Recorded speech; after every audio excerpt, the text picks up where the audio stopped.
My best friend granted her boyfriend permission to sleep with me behind my back, without ever asking if I was even interested, and I am having trouble explaining why I'm so upset over this. Okay, so first and foremost, I'm not down to read any poly shaming. That's not the point of this post. Polyamory is a valid dating and relationship model when done ethically, and I am laying that down first and foremost. So my best friend, Cindy, and I have known each other roughly 15 years and have been roommates for 5-ish years. Cindy is poly and has 2 partners, one that lives close by and one named Mark that lives in Oregon, which is pretty far from us. I knew Mark through mutual friends prior to him meeting Cindy, and we actually slept together a couple times back in like 2016. He's poly and I am monogamous, and we decided it wouldn't work between us, but we maintain being good friends because we get along really well. I introduced those two in 2017, admittedly under the "he's poly, you're poly" piss poor attempt to matchmake, and they hit it off. In 2019, Mark had to move to Oregon for work, but they have been making it work via long distance and I am happy for them. So in 2020, I kinda lost my mind. I had to break up with a boyfriend who was in love with someone else. I realized I hated my job. I turned 30 and felt deeply unhappy with where my life was headed. So I decided it was best for me to start living. I quit my job, found a new one that made me happy, and I started to do solo hiking adventures. I mentioned in a group chat that I always wanted to camp in Crater Lake National Park in Oregon, and Mark offered his place for me to stay at and offered to be my hiking buddy. He's into hiking as well. Cindy hates camping, hiking and nature, but was excited for us to have fun and even helped me plan the trip, until 2 weeks ago. Out of nowhere, Cindy was as cold as ice to me. We take turns cooking, and suddenly on her nights to cook she would only make one portion and leave me nothing.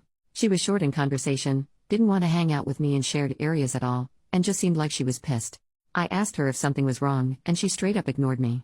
I went to mutual friends, who said they had no clue that something was wrong. Then yesterday, she invited me to a video chat with her and Mark. They told me they've discussed it, and I have permission to sleep with Mark on this trip. Apparently one of the boundaries in their relationships is neither of us can do anything with either of our partner's friends. Mark mentioned 2 weeks prior that he would be down to sleep with me on this trip if I was down for it, which led to fighting between the two. Mark argued that he already slept with me previously so I shouldn't count, and Cindy was sternly on, "She's my best friend so no." They reached an agreement, and were excited to tell me I blew up at them. So many thoughts are swirling in my head right now and I cannot even verbalize all the reasons why I'm mad. It's like my best friend and her boyfriend, someone I consider to be a good friend too, view me as an object in some ways but somehow worst. Sleeping with Mark wasn't even a concept to me as he is squarely in the best friend's boyfriend and good friend boxes in my mind. I logged off the chat, told Cindy I was too angry to look at her, and have been at a friend's place for the last day. I need advice on how to convey to them when I am so angry, when I am having trouble coming up with a reason besides blind rage. I barely want to go on this trip anymore. Comment from OP. I think where the shock and hurt is coming from is mostly the fact that I have been treated like freaking trash for the past 2 weeks in my own home for an issue that if anyone asked me, I could have ended with a quick, yeah and no, that's not going to happen. Mark is a good friend, and while he was a fun intimate partner like 5 years ago, he is squarely my roommate's boyfriend in my mind, and even with this permission, I wouldn't sleep with him. I am mad that Cindy treated me this way. I am frustrated at the apparent brainlessness on both their ends of not just talking to me. I'm annoyed that my intimate potential was discussed in depth by both of them. I'm kinda upset that a good friend may have only invited me to stay over at his place for the potential of banging me, and I'm pissed off that I am sleeping on a freaking futon like a 21-year-old because even though Cindy was in the wrong, I left my apartment when she should have left. Ugh. I just have a lot going on emotionally at the moment. Mini update. Okay, I just wanted to say thank you to everyone who commented. Today has been rough for the most part, but me and the friend whose futon I'm occupying got tacos and I got to process this for the better part of my day. My feelings have landed mostly on being upset with Cindy. No matter what drama was going on in their relationship, I was treated like a pariah in my own goddamn home, and that's unacceptable. The annoying part of this is now I am doubting whether or not I would have even considered sleeping with Mark if the situation came up organically.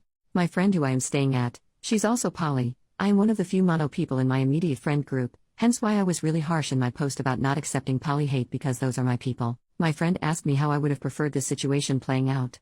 My response was pretty much 1. Cindy not taking out whatever she was feeling on me while they were having their backroom discussion. 2. Being approached by one of them individually to see if I was interested in any of this and not in the weirdest freaking Discord call in the world. She was in the room right next to me, she could have just came in and talked to me solo. If Mark would have asked me, I probably would have run to Cindy being like, "Your boyfriend is hitting on me." I am unsure if that's even allowed. If Cindy would have, Christ on the freaking cross, I am unsure how that would have even gone. Who knows, maybe with permission, and wine, and the breathtaking views of that lake. Seriously, ignore me and Google Crater Lake National Park, it's gorgeous, something would have happened. Nothing sure as hell is going to happen now though. This is a long-winded post to say that I am planning to talk to each of them one-on-one because at the end of the day, I already dropped like $450 on round-trip tickets and I can't afford to stay anywhere else on short notice, I've looked into campsite lodge and nearby Airbnbs and hotels, and everything is too expensive for me, and my PTO is already approved in my workbooks. I'm not going to be awkwarded out of my vacation that I have dreamed about. I'm going to talk to them both, and God help them if the first words out of their mouths isn't "I'm sorry." Final update. Hey, everyone. It's been just over 3 weeks since my last post, and I wanted to post an update. I went home after 2 or 3 days. I can't actually remember how long I was gone now, when Cindy sent me a message saying she wanted to apologize. Apparently Cindy reached out to the mutual friend I was staying with, and that friend went over every cruel thing Cindy did to me during her 2 weeks of shutting me out and told her to get herself together. We sat down and talked, and it was pretty illuminating what she had to say. Cindy and I have known each other for over 15 years now. For the majority of that time, I was the more introverted and shy type, while she was the "let's drink shots on the roof with this new friend I made 30 seconds ago" type. When the plague hit, we both had 2 very different responses. After realizing I was deeply unhappy with all parts of my life, I flipped everything on its head. I found a new job and made a bunch of work friends. I started doing solo adventures. I felt happier than I ever been, and it turns out, happy me is very bubbly and engaging. While I couldn't go out for obvious reasons, I started actually using Discord and engaging more with friends and going on virtual dates. Cindy did the opposite. Her job went work from home pretty early on, which cut her off from most of her work friends, and she lost an aunt she was close to due to the virus.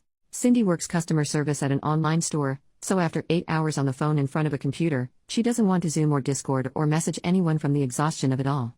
Cindy admitted that she felt like she was falling apart, meanwhile the person she grew up with was doing better than ever. Cindy is not one to express her feelings. She comes from an army what's a feeling family. She decided that best course of action was bury everything in her chest and do nothing about it. Then Mark asked if he could sleep with me, and everything started leaking out. Cindy admitted that rule, "neither of us can do anything with either of our partner's friends," is a bit more flexible than I originally thought, and is more of a "please ask if I am cool with this before you flirt with my friend's" situation. Apparently Cindy was cool with the concept of us sleeping together previously. Back in 2019, I was planning a trip to Seattle for the summer of 2020. Mark offered to join me, and we were planning on splitting a 2-bedroom Airbnb. It didn't happen for obvious reasons, but apparently Mark asked Cindy during the planning stage if he could even broach the topic with me, and he was cool with it. Mark, going off how she was previously cool with it, checked in again with her before he was planning on talking to me about it for the most recent trip, and that's when the blow-up happened. Cindy apologized for how she treated me the past 2 weeks and admitted that she felt like she was failing at everything in her day-to-day life, and then felt like she was going to lose her boyfriend to me if something happened between us. I honestly feel like a crappy friend in some sense, because while I knew her depression was flaring up again, I didn't quite realize how deep she was in it despite living together.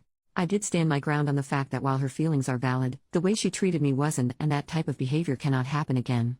She agreed and even invited me to sit in on a session with her therapist. She was already going to cope with the feelings in regards to her very messy family, which I said I would, after she had more solo time to process it. I did end up going on the trip. Mark apologized for blowing up my home with his question, and we had a conversation about how, while he is sweet, I really don't see any future where I sleep with him again. He was cool with it and said he was excited to have a good friend come up for nature adventures. I just got home yesterday from my adventures and have been sharing the photos with Cindy for the better part of the day. She thinks the shots are beautiful, and her biggest concern is that I could have hurt my lungs since it was pretty smoky out there on one of the days I was out there due to wildfires in Cali. So, that's basically it. Thanks for all your comments.